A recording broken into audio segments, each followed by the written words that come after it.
Assalamualaikum doctors. In this video I am discussing Myasthenia gravis management. So it comes on history or neurology examination. Dropping of eye, look, right eye is dropping of eyelid. They're very fatigue presentations. So first of all, what are the differential diagnosis we can put in Myasthenia gravis? First of all, Myasthenia gravis, myopathy like Duchenne muscular dystrophy, Becker muscular dystrophy, juvenile dermatomyositis, and hyperthyroidism. Others are Guillain-Barré syndrome, neuromuscular any disease, Horner syndrome. Drugs is botulinum, organophosphorus poisoning. So this is also, we know that is ptosis. Ptosis is associated with myasthenia gravis. The ptosis are DD, bilateral and unilateral. Bilateral are Noonan Smith family opiates, Robertson Tybee, bilateral third cranial nerve palsy, migraine and craniocystinosis. Unilateral are idiopathic trauma, infection, tumor, retinoblastoma, congenital ptosis, unilateral third cranial nerve palsy, Horner syndrome, Marcus-Gunn syndrome, local pressure on the eye. So what are the types of myasthenia gravis? First I am telling they are neonatal, congenital and juvenile. Neonatal equal transient. That means babies born to the mothers who have myasthenia gravis due to transfer of acetylcholine antibody from mother to child. So transfer of acetylcholine antibody.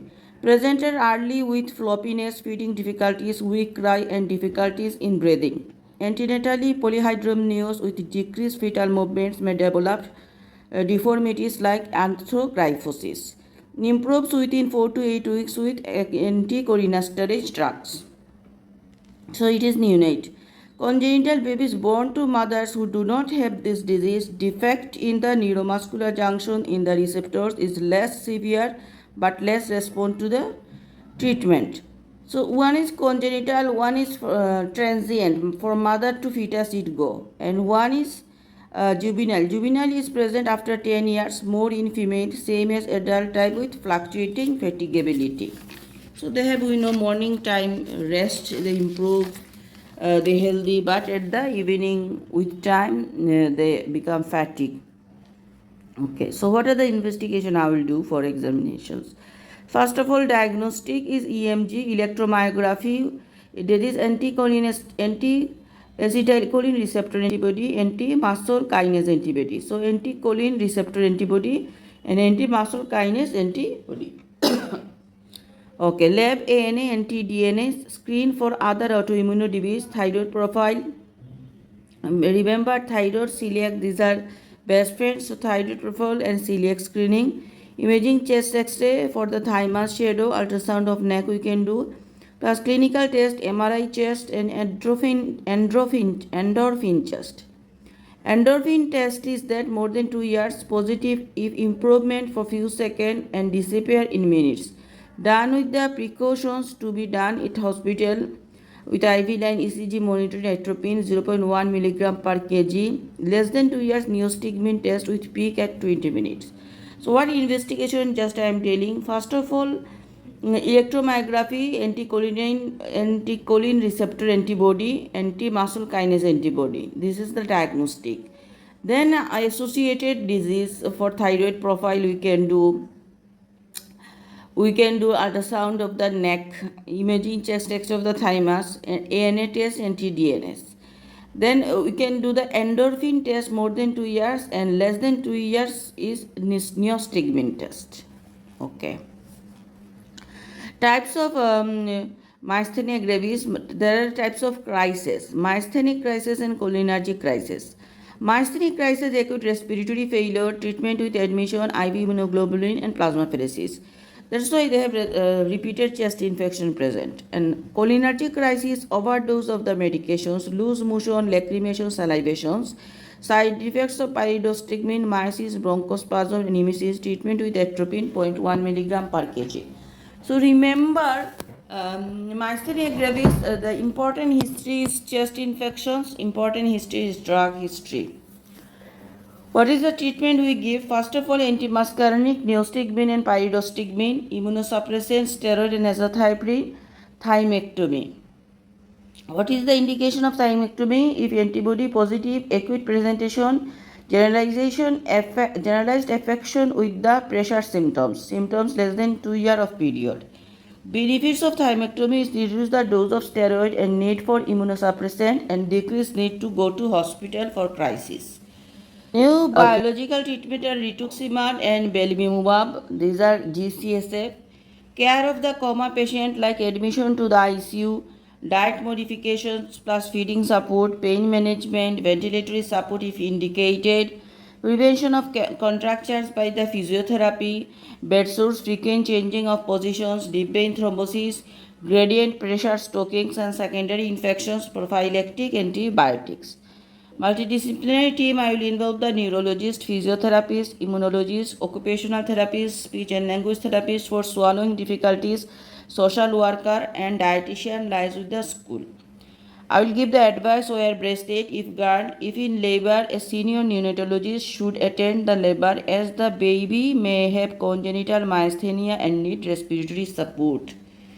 Okay, wear bracelet and the pregnant delivery time senior neonatologist will be present because baby needs respiratory support.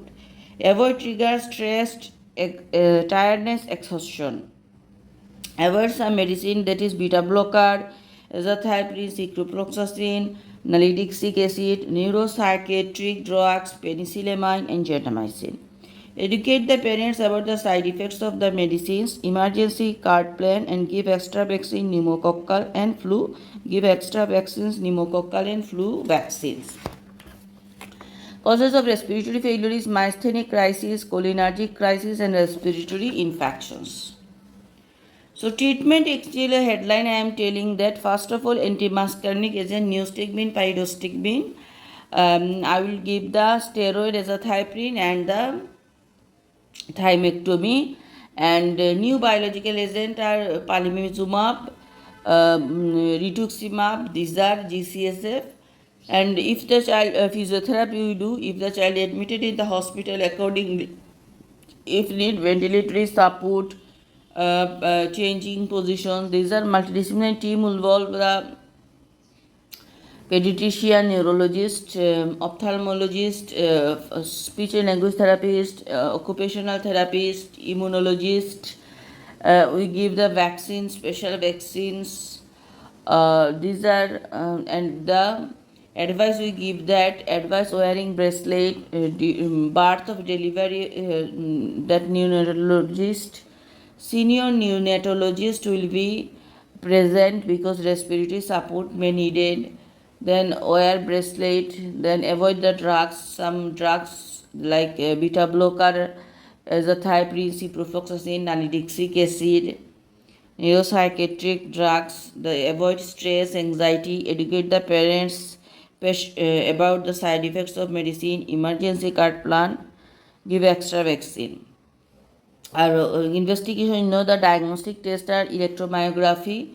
These are anti-acetylcholine receptor antibody, anti-muscarinic antibody. Okay, and we do the thyroid profile ultrasound of neck, ANA, anti-double standard DNA antibody, and more than 2 year endorphin test and less than 2 year neostigmine test. There are two types of crisis, that is myasthenic crisis and cholinergic crisis. Myasthenic crisis with respiratory affections, so respiratory support we give. Cholinergic crisis, that is with the drugs, any reactions occur, so atropine we give treatment. So this is Myasthenia gravis. These are three types. One is neonatal, which is transferred from mother to the baby. This is transient. One is congenital, they born with that. One is juvenile, that is after 10 years develop.